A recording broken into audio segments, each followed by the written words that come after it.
सोचो, अगर एक ऐसा सिस्टम हो जिसमें तुम पैदा होने से पहले ही फंसा दिए गए हो। तुम्हें लगता है तुम आजाद हो, पर तुम्हारी सोच, तुम्हारी कमाई, तुम्हारा डर सब पहले से डिजाइन किया जा चुका है। और सबसे डरावनी बात, इस सिस्टम को बनाने वाला आदमी कभी सामने आया ही नहीं। उसने तलवार नहीं उठाई, उसने गोली नहीं चलाई, उसने भीड़ को नहीं उकसाया। उसने बस नियम बनाए, ऐसे नियम जिन्हें मानते मानते इंसान को यह भी याद नहीं रहता कि वो कभी आजाद भी था। उस आदमी का नाम था जॉन डी रॉकफेलर। इतिहास उसे सबसे अमीर आदमी कहता है, पर साइकोलॉजी उसे कुछ और नाम से जानती है, सिस्टम आर्किटेक्ट। वो आदमी जिसने समझ लिया था, अगर तुम्हें लोगों पर राज करना है तो उनके शरीर पर नहीं, उनकी जरूरतों पर कब्जा करो। तेल, दवाई, पैसा, शिक्षा, इन सबको उसने व्यापार नहीं माना, उसने इन्हें कंट्रोल वन टूल्स माना। रॉकफेलर ने दुनिया को यह नहीं सिखाया कि पैसा कैसे कमाया जाता है, उसने दुनिया को यह सिखाया कि लोगों को सिस्टम का हिस्सा कैसे बनाया जाता है, बिना उन्हें एहसास दिलाए। आज तुम जो नौकरी कर रहे हो, जो सपना देख रहे हो, जो डर तुम्हें रात को जगाता है, हो सकता है वो तुम्हारा अपना न हो। इस वीडियो में हम जॉन डी रॉकफेलर की कहानी नहीं सुनेंगे, हम उस अदृश्य जाल को समझेंगे जिसे उसने इतनी सफाई से बुना कि आज भी अरबों लोग उसमें रहते हुए खुद को आजाद समझते हैं।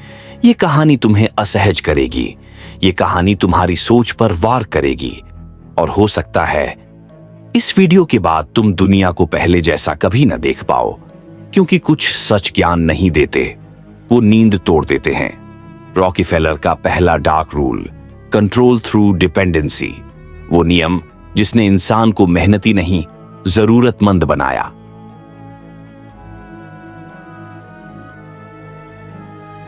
जॉन डी रॉकफेलर ने एक बात बहुत पहले समझ ली थी, अगर किसी इंसान को पूरी तरह गुलाम बनाना है तो उसे जंजीर पहनाने की जरूरत नहीं, उसे बस आदतें दे दो।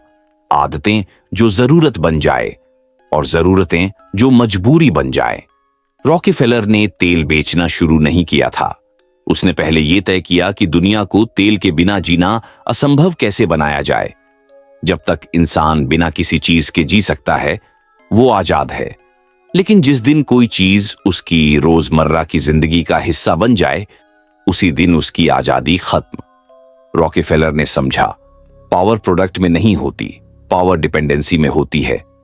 उसने स्टैंडर्ड ओनाइल बनाई। धीरे धीरे, शांत तरीके से उसने हर छोटे तेल व्यापारी को या तो खरीद लिया या कुचल दिया। बाजार में विकल्प खत्म होते गए, और जब विकल्प खत्म हो जाते हैं तो इंसान को लगता है कि यही उसकी किस्मत है। साइकोलॉजी इसे कहती है इनविजिबल कैज इफेक्ट। जिस पिंजरे को तुम देख नहीं पाते, उसे तोड़ने का ख्याल भी नहीं आता। आज तुम पेट्रोल भरवाते हो, तुम दवाई लेते हो, तुम EMI चुकाते हो, तुम नौकरी करते हो, और तुम्हें लगता है तुम चॉइस ले रहे हो, पर सच ये है तुम सिर्फ अलाउड ऑप्शंस में से चुन रहे हो। रॉकफेलर का रूल था, don't control people directly, control what they can't live without. उसने लोगों को काम पर नहीं लगाया, उसने उन्हें सिस्टम के अंदर जिंदा रहने की शर्तें दे दी। अब एक आम इंसान सोचो, वो सुबह उठता है, काम पर जाता है, शाम को थक कर लौटता है। वो ये नहीं सोचता कि ये जिंदगी क्यों ऐसी है, क्योंकि उसके पास सोचने की ऊर्जा ही नहीं बचती। डिपेंडेंसी सिर्फ पैसों की नहीं होती, डिपेंडेंसी होती है सुरक्षा की, सम्मान की, भविष्य की। रॉकफेलर ने लोगों को यह सिखाया, अगर सिस्टम से बाहर गए तो भूखे मर जाओगे, और यही डर सबसे मजबूत हथकड़ी बन गया। आज भी लोग अपने सपनों को नहीं छोड़ते, वो अपने सपनों को पोस्टपोन करते हैं, क्योंकि सिस्टम उन्हें कहता है अभी नहीं, पहले EMI, पहले जिम्मेदारी, पहले डर। और धीरे धीरे एक आजाद इंसान एक कंप्लायंट यूनिट बन जाता है। रॉकफेलर की जीत यही थी, उसने लोगों को गुलाम नहीं बनाया, उसने उन्हें डिपेंडेंट बना दिया। और डिपेंडेंट इंसान कभी क्रांति नहीं करता, वो सिर्फ सरवाइव करता है। Education trap. रॉकफेलर ने स्कूलों को कैसे सोचने की जगह मानने की फैक्ट्री बना दिया।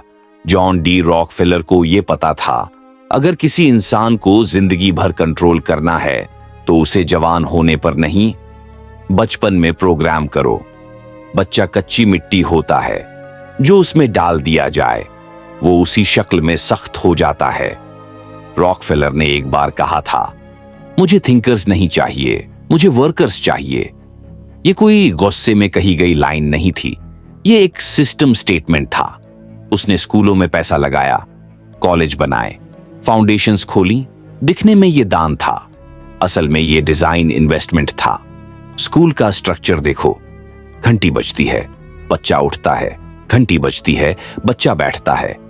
पूछने से पहले हाथ उठाने की ट्रेनिंग, गलत जवाब पर शर्म, सही जवाब पर इनाम। ये शिक्षा नहीं है, ये ओबीडियंस कंडीशनिंग है। साइकोलॉजी इसे कहती है ऑपरेंट कंडीशनिंग। तुम्हें बताया जाता है क्या सोचना है, कब सोचना है और कितना सोचना है। जो सवाल सिस्टम के बाहर जाए वो बेकार कहलाता है। रॉकीफेलर समझता था, अगर इंसान सवाल करने लगे तो वो डिपेंडेंट नहीं रहेगा। इसलिए स्कूलों में रिस्क लेना नहीं सिखाया गया, फेलियर को पाप बना दिया गया। बच्चे को सिखाया गया, सेफ रहो, लाइन में चलो, जो बताया जाए वही करो। और फिर वही बच्चा बड़ा होकर नौकरी ढूंढता है। एजुकेशन ने इंसान को इंटेलिजेंट नहीं बनाया, एजुकेशन ने इंसान को प्रेडिक्टेबल बनाया। प्रेडिक्टेबल इंसान सबसे आसान टारगेट होता है। वो ईएमआई लेगा, वो 9 से 5 करेगा, वो रिटायरमेंट का सपना देखेगा, लेकिन कभी ये नहीं पूछेगा क्या यही जिंदगी है। रॉकीफेलर ने इंटेलिजेंस को नहीं मारा, उसने उसे दबा दिया। क्रिएटिव बच्चे को कहा गया ये सिलेबस में नहीं है। लीडर बच्चे को कहा गया ज्यादा मत बोलो। ड्रीमर बच्चे को कहा गया प्रैक्टिकल बनो। और धीरे धीरे बच्चे ने खुद से बोलना बंद कर दिया। सबसे खतरनाक जेल वो होती है जिसमें कैदी को लगता है वो आजाद है। आज भी जब कोई इंसान अलग सोचता है, सिस्टम उसे रेबल कहता है, और रेबल होने का डर बचपन से डाला जाता है। रॉकीफेलर ने शिक्षा से क्रांति नहीं निकाली, उसने शिक्षा से कंप्लायंस निकाली। तुमने कभी सोचा स्कूल तुम्हें ये क्यों नहीं सिखाता कि पैसा कैसे काम करता है? क्यों नहीं सिखाता कि सिस्टम कैसे बनता है? क्योंकि जो सिस्टम को समझ ले वो उसका हिस्सा नहीं रहता।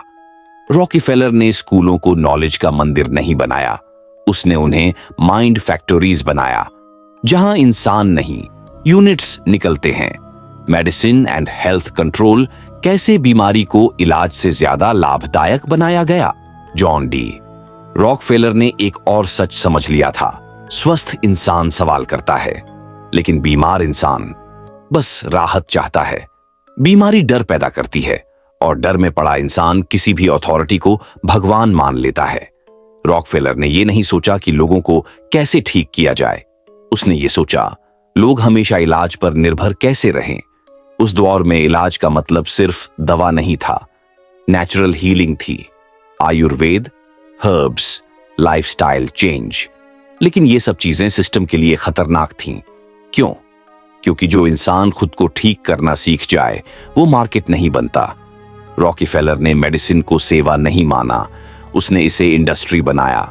उसने मेडिकल कॉलेजेस को फंड किया, करिकुलम बदले गए, नेचुरल इलाज को अनसाइंटिफिक कहा गया और केमिकल बेस्ड मेडिसिन मॉडर्न बन गई। साइकोलॉजी इसे कहती है अथॉरिटी बायस। जब सफेद कोट वाला बोले तो सवाल करना गलत लगता है। अब सोचो अगर वही अथॉरिटी एक ही सोच से ट्रेन की गई हो। रॉकीफेलर ने डॉक्टर्स को दुश्मन नहीं बनाया, उसने उन्हें सिस्टम का हिस्सा बनाया। डॉक्टर भी अब हीलर नहीं रहा, वो प्रोटोकॉल फॉलोअर बन गया। दवाई ने बीमारी को खत्म नहीं किया, उसने बीमारी को मैनेज करना सिखाया। मैनेज का मतलब जीते रहो, खरीदते रहो, डरते रहो। आज अगर कोई पूछता है बीमारी आई क्यों, तो सिस्टम चुप हो जाता है, क्योंकि सवाल कारण पर जाएगा तो जवाब लाइफस्टाइल तक पहुंचेगा, और लाइफस्टाइल बदला तो प्रॉफिट गिरेगा। रॉकीफेलर ने समझा बीमार इंसान को कंट्रोल करना आसान है, क्योंकि बीमार इंसान फ्यूचर नहीं सोचता, वो बस पेन से बाहर निकलना चाहता है, और जो इंसान बस पेन से भाग रहा हो उसे डायरेक्शन देना आसान है। हेल्थ सिस्टम ने लोगों को हील नहीं किया, उसने उन्हें पेशेंट बना दिया। पेशेंट शब्द खुद बोलता है, patient means waiting, obedient, silent. अब एक आम जिंदगी सोचो, तनाव, नींद की कमी, गलत खाना, भागती जिंदगी। सिस्टम खुद बीमारी पैदा करता है और फिर उसी बीमारी का इलाज सिस्टम बेचता है। ये लूप है और लूप से बाहर निकलना सिस्टम को पसंद नहीं। रॉकफेलर ने दवाई से लोगों को मारा नहीं, उसने उन्हें जिंदा लेकिन कमजोर रखा। कमजोर शरीर, कमजोर दिमाग, और कमजोर दिमाग कभी सिस्टम को चुनौती नहीं देता। सबसे खतरनाक बात, लोग इसे केयर समझते हैं क्योंकि सिस्टम कभी भी खुद को विलेन नहीं दिखाता, वो खुद को सेवियर दिखाता है। Money and banking trap. कैसे रॉकीफेलर ने पैसा ऐसा बनाया कि तुम काम करो और वो सिस्टम अमीर होता जाए। जॉन डी रॉकफेलर जानता था, अगर इंसान को सच में कंट्रोल करना है तो उसे कोड़े की नहीं, पैसे की जरूरत होती है। पैसा सिर्फ लेन देन का साधन नहीं होता, पैसा एक परमिशन स्लिप होता है, जीने की, खाने की, इलाज कराने की, सम्मान पाने की। और जिसने परमिशन बांटनी शुरू कर दी वही असली मालिक बन जाता है। रॉकीफेलर ने पैसा कमाने पर ध्यान नहीं दिया, उसने ये समझने पर ध्यान दिया पैसा किसके पास लौट कर जाता है। तुम काम करते हो, तुम सैलरी पाते हो, तुम खुश होते हो, लेकिन वो सैलरी कहां जाती है? ईएमआई में, बिल में, टैक्स में, इंश्योरेंस में, और अंत में उसी सिस्टम में जिसे रॉकीफेलर जैसे लोगों ने डिजाइन किया। साइकोलॉजी इसे कहती है सर्कुलर डिपेंडेंसी लूप। तुम जितना ज्यादा काम करते हो उतना ज्यादा सिस्टम के अंदर फंसते जाते हो। तुम्हें लगता है मैं आगे बढ़ रहा हूं, असल में तुम सिर्फ चक्र पूरा कर रहे हो। बैंकिंग सिस्टम को देखो, पैसा तुम्हारा, रिस्क तुम्हारा, लेकिन रूल्स उनके। लोन लो, इंटरेस्ट दो, जिंदगी भर दो, और अगर नहीं दे पाए तो सिस्टम तुम्हें इररिस्पॉन्सिबल कहेगा, लेकिन यह नहीं बताएगा कि तुम्हें ऐसा डिजाइन किया गया था कि तुम कभी पूरा चुका ही न सको।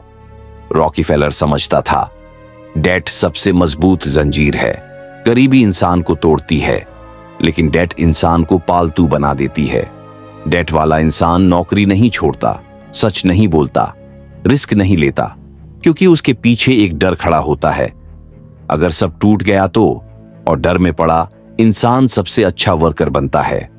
रॉकीफेलर ने वेल्थ को ऊपर इकट्ठा नहीं किया, उसने उसे सिस्टम के अंदर सर्कुलेट कराया ताकि ऊपर बैठे लोग बिना दिखे अमीर होते रहे और नीचे वाले काम करते रहे।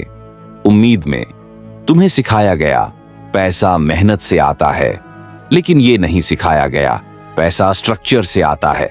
मेहनत करने वाला हमेशा रिप्लेस हो सकता है, लेकिन सिस्टम बनाने वाला कभी रिप्लेस वन नहीं होता। रॉकफेलर ने तुम्हें गरीब नहीं रखा, उसने तुम्हें बिजी रखा। बिजी लोग सवाल नहीं करते, बिजी लोग सिस्टम नहीं तोड़ते, बिजी लोग बस अगले महीने की सोचते हैं। सबसे खतरनाक झूठ यह है, अगर तुम मेहनत करोगे तो एक दिन अमीर बन जाओगे।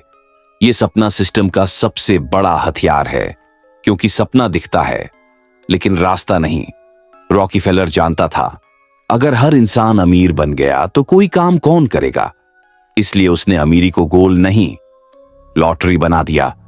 कुछ जीतेंगे, बाकी देखते रहेंगे, और जो देखते रहते हैं वो ही सिस्टम को चलाते हैं। मनी सिस्टम ने इंसान को भूखा नहीं रखा, उसने इंसान को डर में खाया हुआ रखा। डर कि नौकरी गई तो क्या होगा, डर कि बीमार पड़ गए तो क्या होगा, डर कि रिटायरमेंट में क्या होगा, और यही डर सिस्टम का फ्यूल है। रॉकीफेलर ने बंदूक नहीं चलाई, उसने एटीएम मशीन खड़ी कर दी और इंसान खुद लाइन में लग गया। Media and narrative control. कैसे सच नहीं बदला गया, बस बताया गया कि किस सच को देखना है। जॉन डी रॉकफेलर ये जानता था लोगों को हर बात समझाने की जरूरत नहीं, बस ये तय कर दो कि वो क्या देखें और क्या न देखें। सच हमेशा खतरनाक नहीं होता, खतरनाक होता है कौन सा सच कितनी रोशनी में रखा जाए। रॉकफेलर ने खबरें नहीं खरीदी, उसने नैरेटिव खरीदा। उसने ये नहीं कहा झूठ बोलो, उसने कहा कुछ मत बोलो और कुछ इतना ज्यादा बोलो कि बाकी दब जाए। साइकोलॉजी इसे कहती है फ्रेमिंग इफेक्ट। एक ही घटना, दो अलग कहानियां, जो कहानी बार बार सुनाई जाती है वही सच बन जाती है। मीडिया का असली काम सूचना देना नहीं होता। मीडिया का असली काम होता है ध्यान कंट्रोल करना। तुम गुस्सा किस पर हो, डर किससे लगता है, उम्मीद किससे बंधती है, ये सब तय किया जाता है। रॉकीफेलर ने समझ लिया था, अगर जनता को व्यस्त रखना है तो उन्हें लड़ते रहना दो, जाति पर, धर्म पर, राजनीति पर, ताकि कोई ये ना पूछे सिस्टम किसका है। जब लोग आपस में लड़ते हैं तो ऊपर बैठे लोग बिना आवाज किए नियम बदल देते हैं, और जब नियम बदलते हैं तो खबर नहीं बनती। रॉकीफेलर के लिए मीडिया हथियार नहीं था, मीडिया था साइलेंट गार्ड, जो जनता को बताता था सब ठीक है, और जो सवाल उठाता उसे कहा जाता तुम ज्यादा सोच रहे हो। सबसे खतरनाक शब्द नॉर्मल। अगर कुछ बार बार दिखे तो वो नॉर्मल लगने लगता है। Overwork normal, stress normal, debt normal, और जो नॉर्मल बन जाए उसके खिलाफ कोई रिवोल्ट नहीं करता। रॉकीफेलर ने लोगों को अंधा नहीं किया, उसने उन्हें डिस्ट्रैक्टेड रखा। आज भी तुम घंटों स्क्रॉल करते हो, खबरें बदलती रहती हैं, भावनाएं उछलती रहती हैं, लेकिन सिस्टम वही रहता है। मीडिया तुम्हें ये नहीं बताता कि क्या सोचना है, वो तुम्हें ये बताता है किस बारे में सोचना है। और जो बात डिस्कशन में ही नहीं आती वो धीरे धीरे सोच से गायब हो जाती है। रॉकीफेलर ने सच को नहीं छुपाया, उसने उसे बोरिंग बना दिया, और इंसान बोरिंग सच से भागता है। जब कोई सच अनकंफर्टेबल हो तो उसे कंस्पिरेसी कह दो, लोग खुद ही उसे इग्नोर कर देंगे। नैरेटिव कंट्रोल का सबसे बड़ा फायदा, सिस्टम कभी दोषी नहीं लगता। दोषी हमेशा कोई और होता है, सरकार, कंपनी, नेता, लेकिन स्ट्रक्चर उस पर कोई बात नहीं करता। रॉकीफेलर ने जनता को अलग अलग ओपिनियंस दिए, लेकिन एक ही रियलिटी, ताकि सब बोलें पर कोई सुने नहीं, और जब सब बोलते हों तो सच चुप हो जाता है। The system you can't escape. क्या आज भी ये जाल मौजूद है, और क्या इससे बाहर निकलना वाकई संभव है, या आजादी सिर्फ एक एहसास है? अब सवाल ये नहीं है कि जॉन डी रॉकीफेलर कौन था, सवाल ये है क्या तुम अब भी उसके बनाए सिस्टम में हो? नौकरी, दवाई, कर्ज, स्कूल, खबरें, ये सब अलग अलग चीजें नहीं हैं, ये एक ही जाल के अलग अलग धागे हैं। और सबसे खतरनाक बात, इस जाल में तुम्हें खींचा नहीं गया, तुम खुद चलते हुए आए, क्योंकि सिस्टम कभी जोर नहीं डालता, वो सुविधा देता है, और इंसान सुविधा के बदले आजादी दे देता है। रॉकीफेलर का सबसे बड़ा हथियार तेल नहीं था, पैसा नहीं था, उसका सबसे बड़ा हथियार था एक्सेप्टेंस। लोगों ने मान लिया कि यही दुनिया है, और जो मान लेता है वो लड़ता नहीं। क्या इससे बाहर निकलना संभव है? पूरा बाहर शायद नहीं, लेकिन सच को देख पाना वो पहला कदम है। सिस्टम को तोड़ने से पहले सिस्टम को समझना पड़ता है। ये वीडियो तुम्हें क्रांति के लिए नहीं उकसाता, ये वीडियो बस तुम्हारी नींद हल्की करता है, क्योंकि जागा हुआ इंसान खतरनाक नहीं होता, लेकिन सोचता हुआ इंसान हमेशा खतरा होता है। अगर तुम्हें ये अनकंफर्टेबल लगा तो समझो ये झूठ नहीं था, क्योंकि सच हमेशा आरामदायक नहीं होता। और याद रखो, सबसे मजबूत जेल वो होती है जिसका दरवाजा खुला हो, लेकिन बाहर जाने की हिम्मत कोई न करे। Psychology black aux.